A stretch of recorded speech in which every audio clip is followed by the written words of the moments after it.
You're probably thinking to yourself, TC, what the hell are you smoking?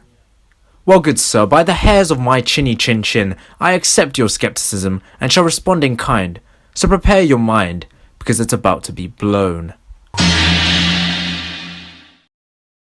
That's right, this monk you're listening to has the audacity to say that of all characters, Android 17 was the most powerful on Earth until Beerus showed up.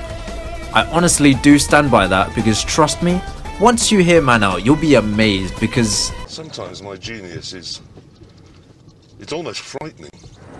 As the show has stated, both him and 18 are actually human-based and just modified to be superhuman at the cellular level thanks to enhanced bioorganic components.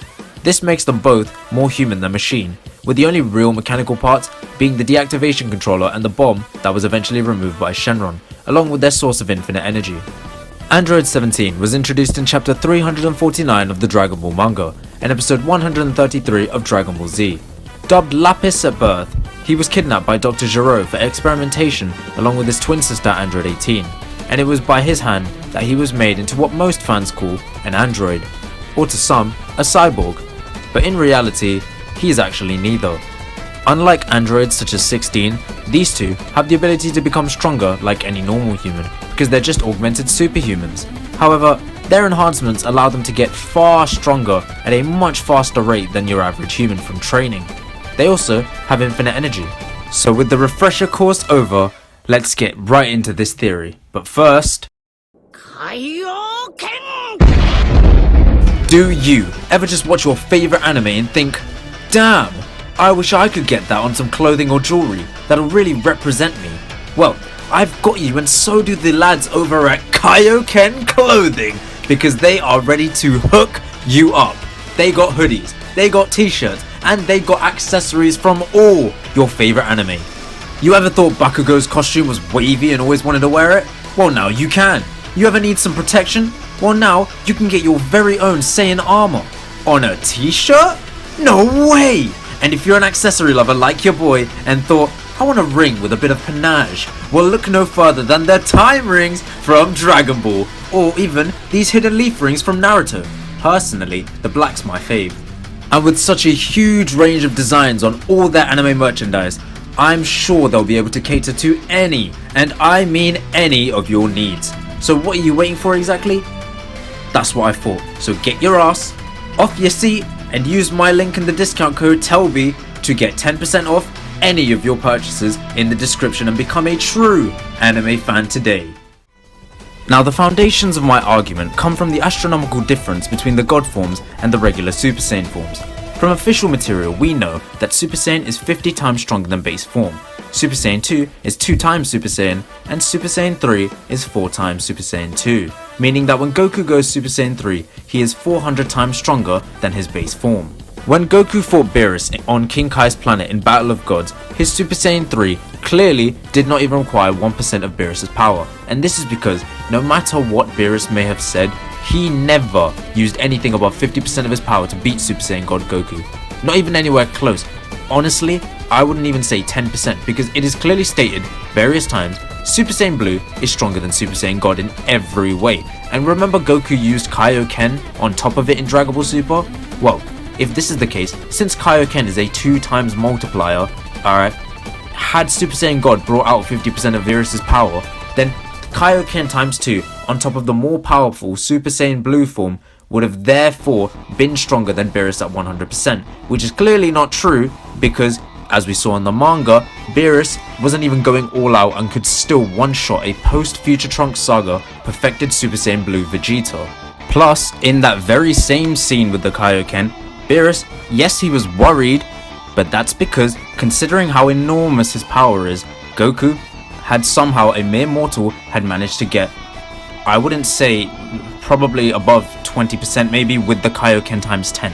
That's all I can say. But in no way was Beerus worried about Goku dethroning him because there was no way that was happening. Beerus' power is so high you can't really put a definite number on it because otherwise it will just make him seem weaker than he actually is. But for the sake of the argument, I'm gonna have to use ratios. Now, I think we can all agree that there is an enormous power gap between Super Saiyan God and Super Saiyan 3. To put it graphically, then it would look something like this, not being to scale by the way. So how does this prove that Android 17 was the strongest at one point?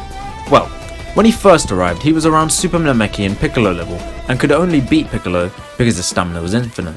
After the Cell games, he came back to life and was still at the same level. So let's start there as the minimum point on our graph, because his power was still the same at age 767. Now let's compare him to Goku's power for this video, because the end point on our graph is going to be age 780 when Goku and Android 17 meet for the first time, and then we'll make the y-axis their relative strength, with the top being Goku's max power at the time, which was his post-second fight with Hit Super Saiyan Blue form that you can also stack a minimum of Kaioken times 10 on top of, and I'm not going to use times 20 even though he most likely can, because it wasn't stated that he could at the time, so for the sake of the minimum uncertainty I'm going to go with times 10. At age 767, Goku's max power was his Super Saiyan Grade 4 form, which was a decent amount weaker than Cell, but still stronger than Android 17. I'm not going to include his Super Kaioken, which he is most likely capable of doing, because it's filler. Now this gives us 13 years from the end of the Cell games till their meeting for Goku and Android 17 to reach their respective peaks. So let's put Goku and Android 17's powers at age 780 comparatively.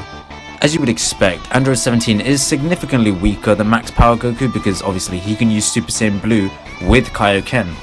This is backed up by the Tournament of Power because Super Saiyan Blue Goku was able to do far more against Jiren than Android 17 could. However, he is around Super Saiyan Blue level as he is strong enough to hurt Jiren and forced Goku to use Super Saiyan Blue, unlike Gohan who kept asking for it, making him just under Frieza in strength, who was equal with Blue Goku at this time. Because of this uncertainty, I'm going to give Android 17 two maximums here and here, which I will explain in due time. Now, don't use the graph as an expression of exact powers because it's just a visual representation using the basic maths. If we put Android 17's max in age 767 as the lowest point on our y-axis, then obviously we would put Goku above him at this point. Now let's also plot other years within these 13 so I can explain how Goku's power as well as Android 17's changed as time went on. 7 years later, in age 774, the events of the Buu Saga take place. 4 years later, in age 778, the events of Battle of Gods take place. 1 year after that, in age 779, the events of Resurrection of F, the Universal Tournament, and the Black Goku arc all take place, with it all ending at age 780, where Goku and Android 17 first meet. So, let's first look at how Goku's power changed over these years, and remember, every time I plot him, I'm plotting him compared to his maximum power at the top of the graph. We start in age 767, with Goku just around perfect Cell level. The next age is age 774, and by the end of the events of the Buu Saga, Goku's max power was his Super Saiyan 3 form, stacked on a base form which was comparable to perfect Cell. So compared to his max at the end of the graph, he was around here in strength. For the next 4 years, before Battle of Gods, Goku's power most likely continued to grow, but at a slower rate because he was living at home as a farmer, unlike how when he was dead, he was constantly training. So while we can increase his max power, it can't be very much.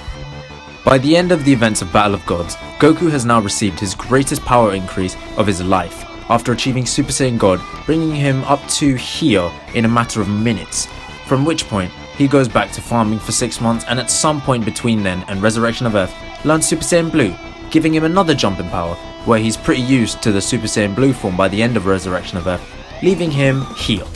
After this, he goes through the Universal Tournament, where he finally mixes Super Saiyan Blue with Kaioken times 10, and then the Future Trunks arc after the Zenkais from the previous arc, all the way until he meets Android 17, when his max power is up here.